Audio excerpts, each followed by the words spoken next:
What's up everyone, Filmoments here. In this video, I will show you how to turn off autoplay on YouTube desktop site. If you're new to this channel, please subscribe or click the follow button to be updated with our latest upload. Are you annoyed by YouTube automatically playing a new video after the video you wanted to watch is done? No matter what the reason is, YouTube makes it easy to turn off autoplay on YouTube website. So this is very simple tutorial. Step 1, open a video on YouTube website.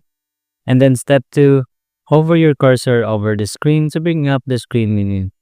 Then step 3, find the autoplay icon on the lower part of the screen. You can find it here beside the CC button. And then click to toggle autoplay off. So after that, whenever you come to the end of a YouTube video on the YouTube desktop site, you'll stop on the end screen of that video rather than being redirected to another video. So that's it for the tutorial.